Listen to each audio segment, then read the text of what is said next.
The conversation happened 3 weeks before my sister Hannah's wedding. I was at my parents' house for Sunday dinner. My 7-year-old son Tyler was in the living room arranging his toy cars in perfect lines on the carpet. "We need to talk about the wedding," Mom said, setting down her coffee cup with that firmness that meant the decision had already been made. I kept my face neutral. "Okay. Hannah wants her day to be perfect," Dad added, glancing toward the living room where Tyler hummed softly. "We've looked at the family photos from Christmas, from Thanksgiving, from your cousin's baby shower," Mom continued. "Tyler is always blurry or looking away or making faces. Hannah has spent $40,000 on this wedding. The photographer alone costs $5,000. "He's 7, I said quietly. "He's just being a kid." "He's disruptive," Mom corrected. "Last month at the restaurant he had that meltdown over the music being too loud. Everyone was staring. He has sensory issues." I explained that. Dad leaned forward. "Jennifer, we love Tyler. You know we do. But this is Hannah's special day. She deserves photos she'll actually want to look at. Maybe it's better if you just skip this one." The words hung in the air. "Skip your own sister's wedding because your autistic son might not photograph well enough. We'll still list you in the program as family," Mom added as if that were some generous consolation. "And we'll send you photos afterward. But Hannah really wants everything to be Instagram perfect, and Tyler just doesn't fit that vision."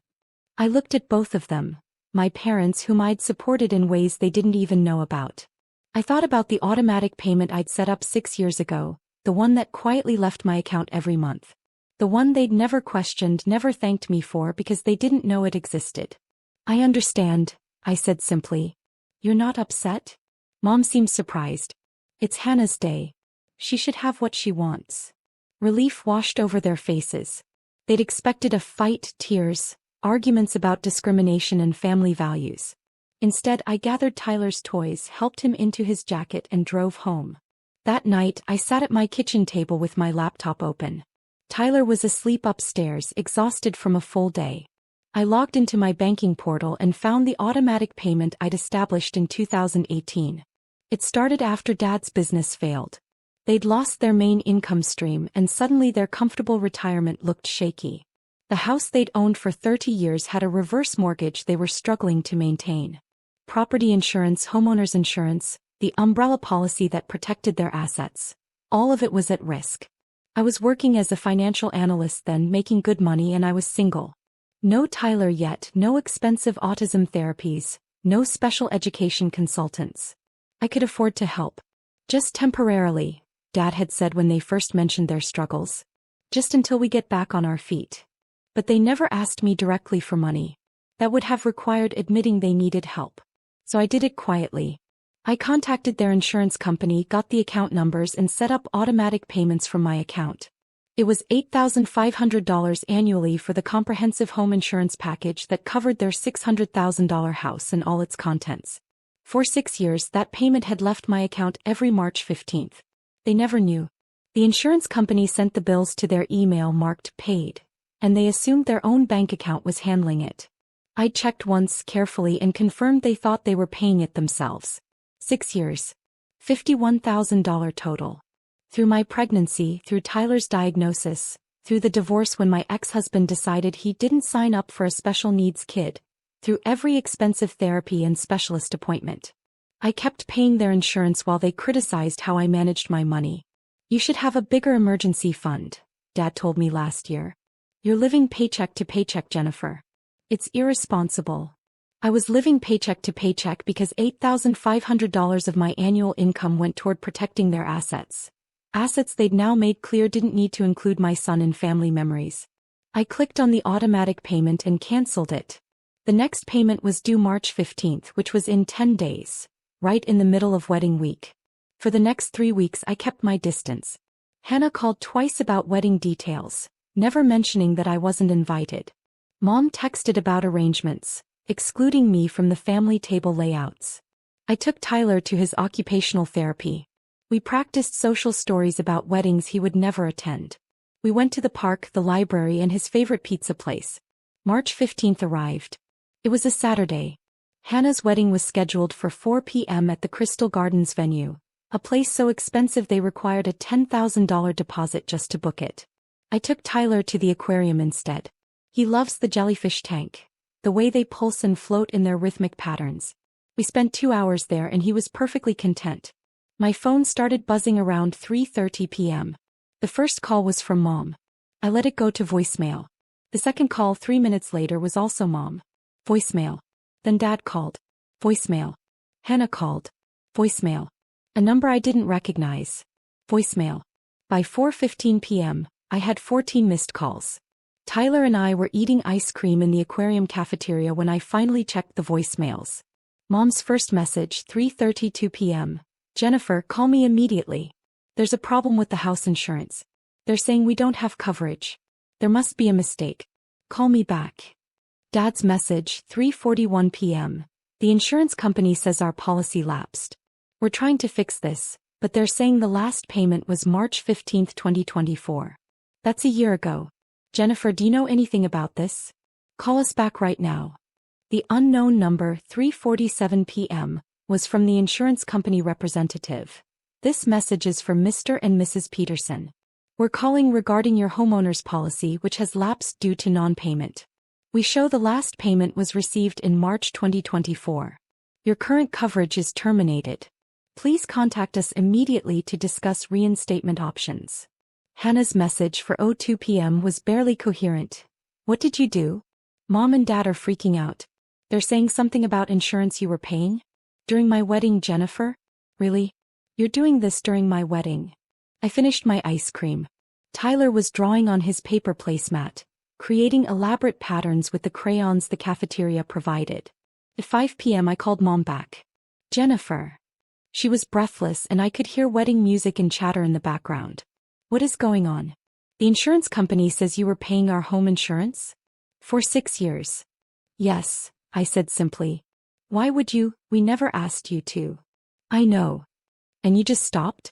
Without telling us. Yes. There was a long pause.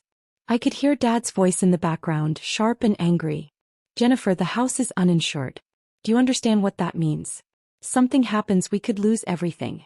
We need to reinstate this policy immediately. Then reinstate it, I said calmly. It's $8,500. We don't have that kind of money just sitting around. I know. I've been paying it for 6 years. Another pause. Tyler looked up at me, sensing something in my tone, but I smiled at him and he went back to his drawing. This is about the wedding, Mom said finally. You're punishing us. No, I said. I'm just not attending, just like you suggested. And my financial support isn't attending either. That's not. Jennifer, you can't just. I can, I interrupted, still calm. I have been for 6 years. While you told me I was irresponsible with money. While you complained that I couldn't afford nicer clothes or a bigger house. I was protecting your assets. But my son, your grandson, doesn't fit your Instagram vision, so we're not family enough for the wedding. I'm just wondering why we're family enough for financial support. I could hear her breathing, hear the chaos of the wedding reception starting in the background. The insurance company says we can reinstate it, she said, her voice smaller now. But we need to pay the full year up front, plus a $1,200 reinstatement fee. That's almost $10,000. That's expensive, I agreed. Jennifer, please. We can't afford this right now. Your father's retirement account is protected by the umbrella policy, which I also stopped paying for. That was another $2,300 annually. The silence stretched for almost 30 seconds. You've been paying. She couldn't finish the sentence. $10,800 every year. For 6 years. That's $64,800 total. While raising Tyler alone. While paying for therapies insurance doesn't cover. While you lectured me about financial responsibility. We didn't know, she whispered. You didn't ask, I corrected. When your bills showed up marked paid, you just assumed. You never wondered how you were managing it on Dad's reduced retirement income. Dad's voice came on the line. He must have taken the phone. Jennifer, we need to fix this. Let's talk about this rationally. I am being rational, I said. I'm making rational financial decisions about where my money goes. And it's not going to people who think my son ruins photographs. We never said he ruins. Mom's exact words were, Your autistic son ruins all our photos. 3 weeks ago. In your kitchen. He was quiet. Here's what's going to happen, I continued, my voice still level. You're going to figure out your own insurance. You're going to pay your own bills.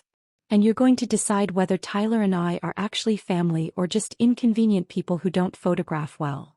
Jennifer, that's not fair. You excluded a 7-year-old child from a family wedding because he has autism. You tell me what's fair. I hung up. Tyler and I spent the rest of the evening at home. We built a blanket fort and watched his favorite movie about trains. He fell asleep happy, unaware that his grandmother's perfect wedding had been derailed by insurance revelations. My phone kept ringing. I turned it off. The next morning I had 47 text messages and 19 voicemails. I read through them while Tyler ate his carefully arranged breakfast, each food group in its own section of the plate. Hannah, you ruined my wedding. Everyone was talking about the insurance thing instead of celebrating me. How could you? Dad, we need to discuss this like adults. Call me. Mom, I found the statements. You've been paying since 2018. Why didn't you tell us? We could have paid you back. An aunt I barely spoke to. I can't believe you ambushed your parents during Hannah's wedding. So inappropriate. And one from Mom, sent at 2:47 a.m. Tyler is welcome at family events. I'm sorry. Please call me. I didn't call back that day. Or the next. On Wednesday, a letter arrived via certified mail. It was from my parents' insurance agent, confirming that Mr. and Mrs. Peterson had reinstated their homeowner's policy with a payment of $9,700 on March 18th. They'd found the money somewhere. That evening, Mom showed up at my door.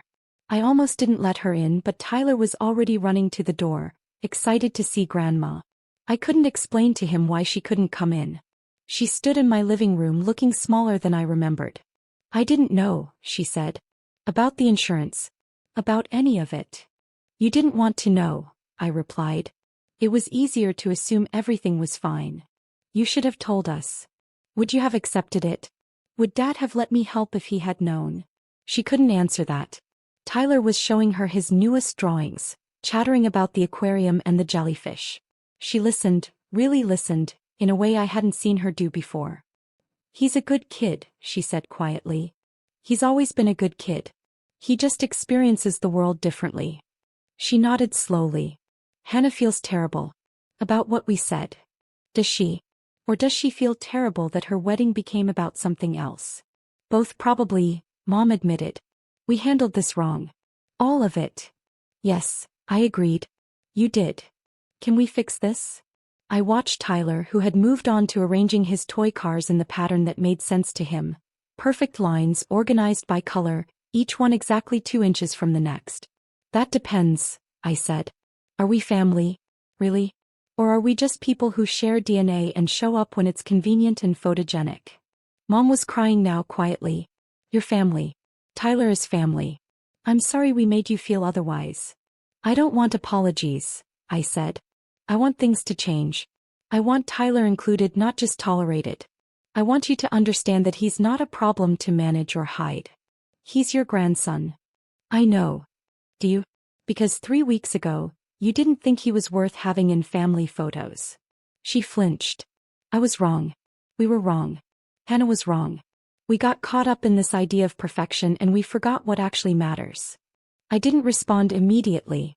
Tyler came over and leaned against my leg, tired from his busy day. I put my hand on his head and felt his soft hair under my palm. The insurance money isn't coming back, I said finally. I'm done subsidizing people who don't value us. I understand. And if there's ever another family event where Tyler isn't welcomed, where we're asked to stay home or hide, we're done. Completely. There won't be, she said firmly. I promise you, Jennifer. There won't be. I wanted to believe her. I wasn't sure I did yet. We'll see, I said. She left shortly after, hugging Tyler goodbye and squeezing my hand in a way that felt like both an apology and a plea. That night, after Tyler was asleep, I sat with my laptop and looked at my bank account.